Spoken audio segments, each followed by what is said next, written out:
Kidnapper call ചെയ്യുന്ന സമയത്ത് voice modulator ഒക്കെ യൂസ് ചെയ്യാറുണ്ടല്ലോ. സോ അതുകൊണ്ട് തന്നെ ഇവരാകട്ടെ ഇപ്പോൾ അതെല്ലാം മാറ്റിവെച്ചിട്ട് സൗണ്ട് ഒക്കെ കേട്ട് നോക്കുകയാണ്. പക്ഷെ അപ്പോഴും ഒരു ആൺശബ്ദമൊക്കെ ആയിരുന്നു അവർ കേട്ടിട്ടുണ്ടായിരുന്നത്. സാധാരണ രീതിക്കുള്ള വോയിസ് മോഡുലേറ്റർ ഒക്കെ ആയിരുന്നു അവർ യൂസ് ചെയ്തിട്ടുണ്ടായിരുന്നെങ്കിൽ ഇപ്പോൾ തന്നെ അതിൽ നിന്നുമുള്ള റിയൽ ആയിട്ടുള്ള ശബ്ദമൊക്കെ അവർക്ക് മനസ്സിലാക്കുവാനായിട്ട് സാധിക്കുന്നതായിരുന്നു. പക്ഷെ കിഡ്നാപ്പർ ആകട്ടെ വളരെ സൂക്ഷ്മമായിട്ട് തയ്യാറാക്കിയിട്ടുള്ള ഏതോ ഒരു വോയിസ് മോഡുലേറ്റർ വെച്ചിട്ടാണ് സംസാരിക്കുന്നതെന്നും അതുകൊണ്ട് തന്നെ നമുക്ക് കൃത്യമായിട്ട് അയാളുടെ ശബ്ദം ഇപ്പോഴും ഡീകോഡ് ചെയ്യാനായിട്ട് സാധിച്ചിട്ടില്ല എന്നുമൊക്കെയാണ് അവർ പറഞ്ഞൊക്കെ കൊടുക്കുന്നത്. ഹീജുവിന്റെ കാറിലേക്കൊക്കെ കിഡ്നാപ്പർ കയറുന്ന ആ ഒരു ദൃശ്യമൊക്കെ ഉണ്ടായിരുന്നല്ലോ. അതാകട്ടെ ക്വാളിറ്റി കൂട്ടിയൊക്കെ നോക്കി കഴിഞ്ഞപ്പോഴത്തേക്കും കിഡ്നാപ്പറും സ്വന്തമായിട്ട് അതിക്രമിച്ച് കാറിലേക്ക് കയറുകയായിരുന്നില്ല, മറിച്ച് കാറിന്റെ ലോക്കൊക്കെ തുറന്നതിന് ശേഷം കയറുകയായിരുന്നു എന്നൊക്കെയാണ് പാർക്ക് പറയുന്നത്. ശരിക്കും നടന്നപ്പോൾ ആകട്ടെ കിഡ്നാപ്പറും ആ ഒരു കാറൊക്കെ ഹാക്ക് ചെയ്തിട്ടായിരുന്നല്ലോ ഡോറിന്റെ ലോക്കൊക്കെ തുറന്ന് അകത്തേക്ക് കയറിയിട്ടുണ്ടായിരുന്നത്. പക്ഷേ ആ ഒരു കാര്യം ഇവർക്ക് അറിയത്തില്ലാത്തത് കൊണ്ട് തന്നെ ഒരു പക്ഷെ ഹീജു ഡോറൊക്കെ തുറന്നു കൊടുത്തത് കൊണ്ടായിരിക്കാം ആളും അകത്തേക്ക് കയറിയിട്ടുണ്ടാവുക എന്നൊക്കെയാണ് അവരും സംശയിക്കുന്നത്. ഹീജുവിന്റെ ശരിക്കുമുള്ള അച്ഛനാകട്ടെ ഒരു നേഴ്സിംഗ് ഹോമിലൊക്കെയാണ് താമസിക്കുന്നത്. ആ ഒരു നേഴ്സിംഗ് ഹോമിലേക്ക് ഹീജുവും എത്തുന്നു.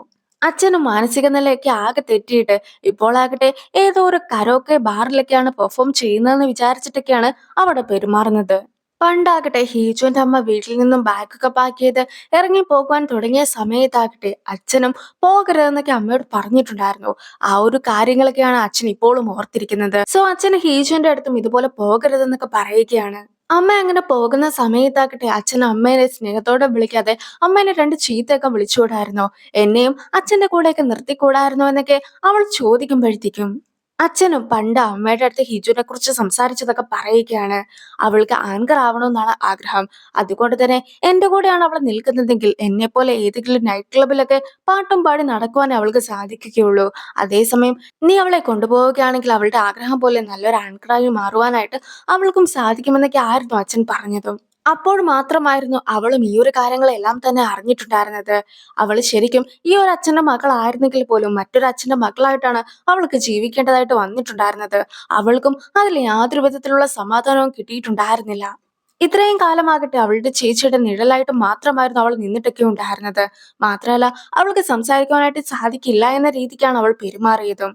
എന്തായാലും ഇത്രയും കാലമായിട്ട് അവൾക്ക് സമാധാനം എന്നത് കിട്ടിയിട്ടേയില്ല.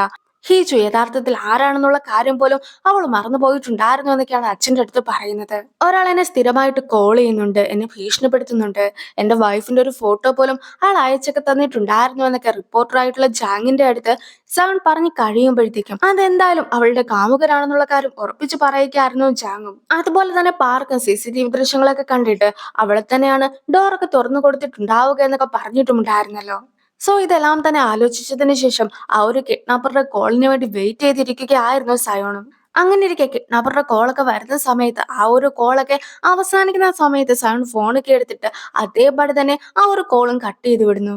രണ്ടാമത്തെ തവണ ഹീജു വിളിക്കുന്ന സമയത്ത് അവനും ഫോണൊക്കെ എടുത്തതിന് ശേഷം നിന്റെ സ്വഭാവം വളരെ മോശമാണ്, അതുകൊണ്ട് തന്നെ നിനക്ക് ഞാനൊരു പണിഷ്മെന്റ് ഒക്കെ നൽകുകയാണ്. ഇപ്പോൾ ഞാൻ നിന്റെ കോളൊക്കെ കട്ടാക്കുകയാണ്. നീയും ഒരു 5 മിനിറ്റ് കഴിഞ്ഞിട്ട് എന്നെ കോൾ ചെയ്താൽ മതി. അതുവരെ നിന്റെ ഓരോ കോളും ഞാൻ എടുക്കുന്നതായിരിക്കുകയില്ല എന്നൊക്കെ പറഞ്ഞ് സയോണും കോൾ കട്ട് ചെയ്യുന്നു. അവള് 2-3 തവണയൊക്കെ കോൾ ചെയ്തിട്ടും അവൻ ഫോൺ എടുക്കാതെയൊക്കെ ആകുമ്പോഴത്തേക്കും അവൾ സ്വന്തമായിട്ടൊന്ന് റിലാക്സ് ഒക്കെ ചെയ്തിട്ട് ഒരു 5 മിനിറ്റ് ഒക്കെ കഴിഞ്ഞിട്ട് വീണ്ടും വിളിക്കുവാനായിട്ടൊക്കെ ചെല്ലുകയാണ്. ഇത്തവണ സയോൺ കോളൊക്കെ എടുത്ത് കഴിയുമ്പോഴത്തേക്കും സയോൺ തന്റെ തൊട്ടടുത്തിരുന്ന് സംസാരിക്കുന്നത് പോലെയൊക്കെയാണ് ഹീജുനും തോന്നുന്നത്. ഇനി മുതൽ നീയും എന്റെ കോളിന് വേണ്ടി കാത്തിരിക്കേണ്ടതായിട്ടുണ്ട്. ഞാൻ പറയുന്ന കാര്യങ്ങൾ മാത്രം ഇനി ചെയ്യാവൂ എന്നൊക്കെ അവൻ പറയുമ്പോഴത്തേക്കും അവൾക്കത് ഒട്ടും തന്നെ ഇഷ്ടപ്പെടുന്നില്ല. അവളാകട്ടെ ഇപ്പോൾ നീ എന്റെ അടുത്ത് ചെയ്തതിന് നീയോ അനുഭവിക്കേണ്ടതായിട്ട് വരുമെന്നൊക്കെ പറഞ്ഞ് നിൽക്കുമ്പോഴത്തേക്കുമാണ് പെട്ടെന്നൊരു വലിയ ശബ്ദമൊക്കെ അവളും കേൾക്കുന്നത്. ആ ഒരു കോളും കട്ടായിക്ക് പോയിട്ടുണ്ടായിരുന്നു. സോ അവളും പിന്നീട് പലതവണ സയോണെ കോൾ ചെയ്ത് നോക്കുന്നുണ്ടെങ്കിലും അവൻ കോൾ എടുക്കുന്നുണ്ടായിരുന്നില്ല. വീട്ടിലെത്തി കഴിയുമ്പോഴത്തേക്കും സയോൺ വീട്ടിലുണ്ടാവുമെന്ന് വിചാരിച്ച് അവളും വീട്ടിൽ എല്ലായിടത്തും അവനെ അന്വേഷിക്കുന്നുണ്ട്. പക്ഷെ അവിടെയും അവനെ കാണുന്നില്ല. അവളും രാത്രി മുഴുവൻ അവനു വേണ്ടി കാത്തിരുന്ന് ഉറങ്ങിയൊക്കെ പോയിട്ടുണ്ടായിരുന്നു. പിറ്റേ ദിവസം രാവിലെ അവൾ എണീറ്റ് കഴിയുമ്പോഴത്തേക്കും നോസൊക്കെ വെച്ചിട്ട് പതിയെ ഓരോരോ ജോലികളൊക്കെ ചെയ്തു തുടങ്ങുന്നു. അങ്ങനെ ഇരിക്കുകയാണ് ഇന്നലെ രാത്രി 10 മണിയൊക്കെ കഴിഞ്ഞ സമയത്ത് സായോന്റെ ഓഫീസിൽ ഒരു പൊട്ടിത്തെറിയൊക്കെ നടന്നിട്ടുണ്ടായിരുന്നു എന്ന വാർത്തയൊക്കെ അവളും കേൾക്കുന്നത്. ബ്ലാക്ക് ഡ്രസ്സും തൊപ്പിയൊക്കെ വെച്ചിട്ടുണ്ടായിരുന്ന ഒരാളാകട്ടെ ഡെലിവറി ബാഗുമായിട്ട് സ്റ്റെപ്പ് വഴി കയറിപ്പോകുന്ന ദൃശ്യങ്ങളൊക്കെ അവർക്ക് കിട്ടിയിട്ടുമുണ്ട്. ബാഗിൽ നിന്നും പിസ്സ ബോക്സ് പോലെ ഇരിക്കുന്ന ഒന്നൊക്കെ എടുത്തിട്ട് അയാൾ അകത്തേക്കൊക്കെ പോയിട്ടുണ്ടായിരുന്നു. പിന്നീടാണ് പെട്ടെന്ന് ഒരു പൊട്ടിത്തെറിയൊക്കെ ഉണ്ടായത്. ഓഫീസിൽ അന്നേരമുണ്ടായിരുന്ന 6 പേർക്ക് പരിക്കൊക്കെ പറ്റിയിട്ടുണ്ടെന്നുള്ള വാർത്തയൊക്കെ കാണുമ്പോഴത്തേക്കും സയോൺ എന്തെങ്കിലും സംഭവിച്ചിട്ടുണ്ടാവുമോ എന്നൊക്കെ അവളും ഓർക്കുന്നു. പക്ഷെ അപ്പോഴാണ് അവളെ ആകെ ഞെട്ടിച്ചുകൊണ്ട് മറ്റൊരു കാര്യം കൂടി അവർ പറയുന്നത്. ഓഫീസിലേക്കാകട്ടെ സ്ഥിരമായിട്ട് ഒരാൾ കോളൊക്കെ ചെയ്ത് ഭീഷണിപ്പെടുത്താറുണ്ട് എന്നും അതിന്റെ ഒരു റെക്കോർഡിംഗ് ഒക്കെ അവർക്ക് ലഭിച്ചിട്ടുണ്ട് എന്നും ഒക്കെ പറഞ്ഞിട്ട് അവരും ഒരു എക്സ്ക്ലൂസീവ് ഒക്കെ നടത്തുകയാണ്.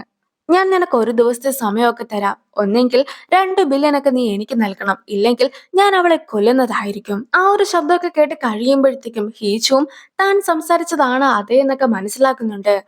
പക്ഷെ ചാനലുകളിലെല്ലാം തന്നെ ഇതുപോലെ കോൾ ചെയ്ത് ഭീഷണിപ്പെടുത്തിയ അതേ വ്യക്തി തന്നെയാണ് സ്ഫോടനം നടത്തിയിട്ടുണ്ടാവുക എന്നൊക്കെ ഉറപ്പിച്ച് പറയുകയാണ്. അപ്പോഴാണ് സയോണും വീട്ടിലേക്കൊക്കെ കയറി വരുന്നത്. കുറച്ച് രക്തമൊക്കെ അവന്റെ ശരീരത്തിൽ ഇരിക്കുന്നതും ഡ്രസ്സിലൊക്കെ കരി പിടിച്ചിരിക്കുന്നതുമൊക്കെ അവളും ശ്രദ്ധിക്കുന്നു. അവനാകട്ടെ നേരെ അവളെ പിടിച്ച് അവിടെ ഉണ്ടായിരുന്ന ഒരു മേശയിലേക്കൊക്കെ കയറ്റി ഇരുത്തുകയാണ്. ഈ അടുത്തായിട്ട് ഒന്നും തന്നെ ശരിയായിട്ടല്ല പോകുന്നത്. ഞാൻ അറിയാത്ത ഒരു ഹീജു ഉണ്ടാക്കുവാനുള്ള യാതൊരു വിധത്തിലുള്ള സാധ്യതയും ഞാൻ കാണുന്നില്ല. എങ്കിൽ പോലും ഞാൻ അറിഞ്ഞ ഹീജു ആണോ അതോ ഞാൻ അറിയാത്ത ഹീജു ആണോ ശരിക്കുമുള്ള ഹീജു എന്നൊക്കെ എനിക്ക് അറിയേണ്ടതായിട്ടുണ്ട്. അതിന് ഇതേ ഉള്ളൂ ഒരു വഴി, നീയും സഹകരിക്കണമെന്നൊക്കെ പറഞ്ഞിട്ട് അവളുടെ ഡ്രസ്സൊക്കെ മാറ്റുവാനായിട്ട് ശ്രമിക്കുകയായിരുന്നു അവനും. പക്ഷെ അവളായിട്ട് തന്നെ അത് തടഞ്ഞൊക്കെ വെക്കുന്നു. ആ ഒരു സമയത്താകട്ടെ നീയായിട്ട് തന്നെ ഇത് മാറ്റുമോ അതോ ഞാനായിട്ട് മാറ്റണോ എന്നൊക്കെ ചോദിച്ചു നിൽക്കുകയാണ് അവനും. അങ്ങനെ ഈ ഒരു എപ്പിസോഡൊക്കെ അവസാനിക്കുകയാണ്. അടുത്ത എപ്പിസോഡൊക്കെ തുടങ്ങുമ്പോഴത്തേക്കും നേരത്തെ കാണിക്കാതെ പോയ സീൻസ് ഒക്കെയാണ് കാണിക്കുന്നത്. ഈ ഒരു സമയത്താകട്ടെ ഹീജുവിന്റെ കോൾസ് ഒക്കെ വന്നിട്ടുണ്ടായിരുന്നെങ്കിലും അതൊക്കെ കട്ട് ചെയ്തിരിക്കുകയായിരുന്നു സയോണും. മാത്രമല്ല സയോൺ കോളൊക്കെ എടുക്കുന്നതിന് വേണ്ടി വെയിറ്റ് ചെയ്തൊക്കെ ബാക്കിയുള്ള ആൾക്കാരും ഇരിക്കുന്നു. അങ്ങനെ ഇരിക്കുകയാണ് ഡെലിവറി ബോയെ പോലെ തോന്നിക്കുന്ന ഒരാളൊക്കെ ആ ഒരു സ്ഥലത്തേക്കൊക്കെ എത്തുന്നത്. മാത്രമല്ല ഇവരുടെ ടീമൊക്കെ ഉണ്ടായിരുന്ന വാതിലിന് വെളിയിലായിട്ടൊക്കെ ആരോ ഒരാൾ കൊട്ടുന്ന ശബ്ദമൊക്കെ കേൾക്കുമ്പോഴത്തേക്കും ഒരാൾ ഡോർ തുറക്കുവാനായിട്ടൊക്കെ പോകുന്നുമുണ്ട്. അയാളും ഡോറൊക്കെ തുറന്ന് നോക്കി കഴിയുമ്പോഴത്തേക്കും ഒരു പിസയുടെ ബോക്സ് മാത്രമായിരുന്നു അയാൾ കണ്ടിട്ടുണ്ടായിരുന്നത്.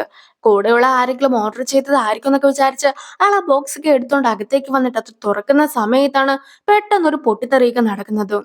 സാറിന്റെ ഫോണിലേക്ക് കോളൊക്കെ വരുന്ന സമയത്ത് അതൊക്കെ ട്രാക്ക് ചെയ്യുവാനായിട്ടായിരുന്നു ഇതുപോലെ കുറച്ചു പേരൊക്കെ അടുത്ത മുറിയിലൊക്കെ ഇരുന്നിട്ടുണ്ടായിരുന്നത്. സോ ആ ഒരു മുറിയിലാണ് പൊട്ടിത്തെറിയൊക്കെ നടക്കുന്നതും.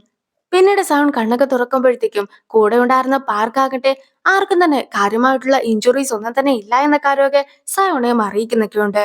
ഇനി CCTVയിൽ നിന്നും കിട്ടിയിട്ടുള്ള ദൃശ്യങ്ങളൊക്കെ പാർക്കും സയോണെ കാണിച്ചൊക്കെ കൊടുക്കുകയാണ്. അയാളും ഫോണൊക്കെ കാണിച്ചു കൊടുത്തിട്ട് കൊല്ലുമെന്ന രീതിക്കുള്ള ഒരു ആക്ഷനൊക്കെ കാണിച്ചിട്ടായിരുന്നു അവിടേക്ക് എത്തിയിട്ടൊക്കെ ഉണ്ടായിരുന്നത്. അവനും ഫോണൊക്കെ എടുത്ത് ചെക്ക് ചെയ്യുമ്പോഴത്തേക്കും ഹിജു വീട്ടിൽ എത്തിയിട്ടുണ്ടെന്നൊക്കെ ബോഡി ഗാർഡ്സ് അയച്ചിട്ടുള്ളതും അവൻ കാണുകയാണ്.